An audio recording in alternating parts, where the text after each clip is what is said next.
ele tem uma cabeça de cidade. Padre, e como os membros do movimento de Cursilhos se preparam para fazer esse trabalho nessas comunidades?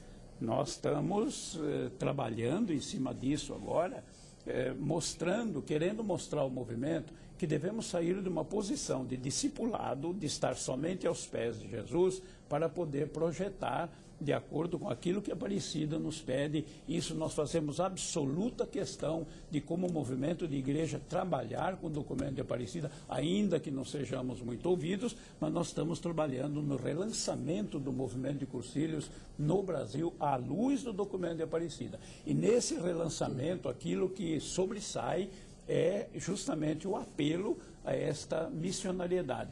Tanto, sobretudo, no terceiro dia do cursilho, ou como fazem, né? Ou nas nossas escolas, chamadas escolas vivenciais, né? Ou nas nossas reuniões, é lá que nós vamos insistir para que se possam surgir esses núcleos ambientais ou pequenas comunidades de fé. A meu ver, e posso até ser um pouco radical, esta é a garantia não só da sustentabilidade, mas do futuro do movimento na igreja.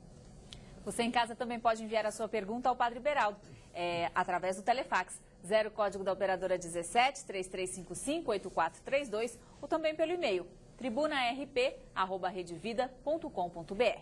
Quem faz a pergunta agora é o João. Padre Beraldo, o documento de Aparecida, que deve ser o documento de cabeceira de todo cristão católico, seu cerne, a mentalidade, e o Cursilho assimilou bem isso, é discípulos missionários a serviço do reino para que todos tenham vida. Eu queria que o senhor falasse um pouco desse discípulo missionário. É aquele que conhece bem a doutrina, ou é aquele aluno aplicado, ou precisa um pouco mais? E até fizesse a ligação com o carisma do movimento. João, você faz uma pergunta oportuna, porque, primeiro, há uma distinção entre ser discípulo e ser aluno. Quer dizer, o aluno não vê hora de terminar o curso, dar adeus à escola e, quem sabe, amaldiçoando o professor, porque ele simplesmente, o professor transmitiu sabedoria, ou sapiência, ou cultura. Ao passo que discípulo, ele vai muito mais radical no segmento do mestre. Esse segmento que exige dele, discípulo, uma renúncia, muitas vezes, exige dele, discípulo, o seguimento. Jesus diz, se alguém quiser vir após mim, tome a sua cruz e me siga, me siga. E esse segmento, perguntaram para ele, onde é que você mora? Bom, veio e veja, as raposas têm suas tocas, os pássaros têm seus ninhos, mas o filho do homem não tem onde repousar a cabeça. E muitos de nós queremos muito travesseiro demais. Muitos de nós queremos estar muito encostadinho e por isso preferimos ser discípulos, isto é, às vezes até aluno, né? Preferimos ser discípulos e não nos damos conta de que Jesus saía de aldeia em aldeia, né? E não ficava somente visitando a casa de Lázaro, tendo Maria a seus pés, aquele que é, claro, é fundamental, essencial, mas ele saía de aldeia em aldeia. E nós, muitas vezes, não queremos ser discípulos, mas simplesmente alunos. E o carisma do movimento é exatamente este, é estar em busca daqueles que se afastaram, é ir de aldeia em aldeia, né, e sobretudo nas nossas cidades hoje, cidades imensas que nós temos, ainda que não sejam muitos. Eu vejo, por exemplo, São Paulo, cada bairro de São Paulo é uma cidade diferente. E eu tenho sempre essa imagem, né? Cursilista em São Paulo, como em toda parte, devia sair de aldeia em aldeia, isto é, de bairro em bairro, né? Onde ele vive, procurando aí que haja esses núcleos, essas pequenas comunidades de fé, que infelizmente também não são muito compreendidas até nos projetos de pastoral. Eu tenho aqui, por exemplo, eu insisto nisso, um documento do organismo dos bispos, né, do CELAM, né, o CELAM que reúne todos os bispos da América Latina, exatamente um documento sobre a pastoral urbana. Eu acho que isso mereceria muito mais estudo e aplicação concreta na nossa realidade, porque eu vejo, muitas vezes, as paróquias hoje estão muito fechadas sobre si mesmas e parece que ainda tem o ranço rural, né, de paróquia de 50 anos atrás, 60 anos atrás, quando uma paróquia na cidade deveria ser algo muito diferente, com muito mais projeção, muito mais dinamismo, né, nesse tipo de sociedade que nós vemos. O movimento de Cursilhos quer exatamente isso e por isso tem encontrado tanta dificuldade também, até por parte dos próprios pastores, infelizmente. O senhor que é assessor nacional do movimento de Cursilho, o senhor viaja muito pelo Brasil. Como o senhor sente a expectativa dos sacerdotes em relação ao movimento de Cursilho, já que o Cursilho ele caminha com a igreja? Há muita dificuldade, há muita resistência? Paulo, eu diria que essa é uma pergunta incômoda que você está me fazendo. Por outro lado, é uma pergunta que eu também quero responder, tendo em vista, primeiro, a diversidade pastoral, né, da nossa igreja no Brasil. Leve em conta que nós somos praticamente 300 dioceses.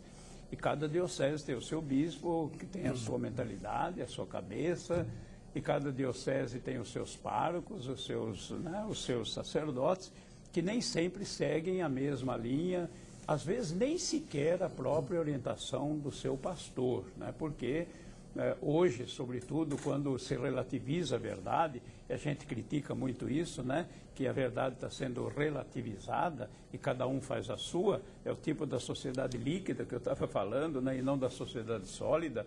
Na sociedade líquida existem muitas verdades ao sabor da cabeça de cada um, e isso entra também, né, na própria formação sacerdotal, de forma que cada um tem o seu modo de ver. Agora, o que é fundamental, isso penso eu, é que devia se levar em conta hoje a diversidade de carismas.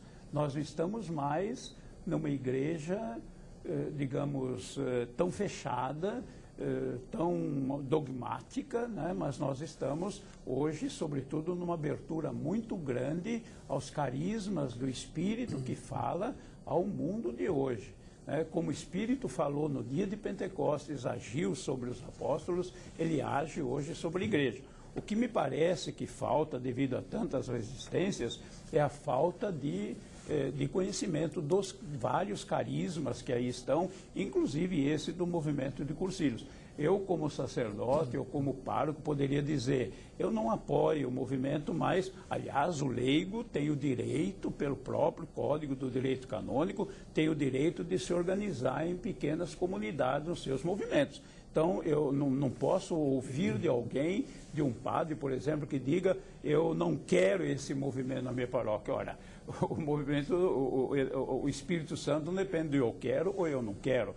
Lamentavelmente, eu tenho que lhe dizer que muitas vezes as situações são até deprimentes. Por exemplo, o pároco que recebeu um documento do movimento de Cursilhos, isso não faz muito tempo, que são as mensagens do movimento, recebeu, o leigo foi para começar a dialogar, ele recebeu o documento e no dia seguinte acharam o documento dentro do cesto do lixo. Quer dizer, isso me parece um assinte, isso me parece até uma vergonha, né? Isso já não é mais não aceitar. Isso é recorrer ao ódio e ao desprezo, o que é inaceitável na pessoa de um sacerdote. É claro que nós temos muitos que acompanham, nós temos muitos que são entusiasmados. Eu, por exemplo, estive esse final de semana na Bahia e havia lá 6 sacerdotes numa Assembleia Regional. É algo assim que anima a gente, que estimula.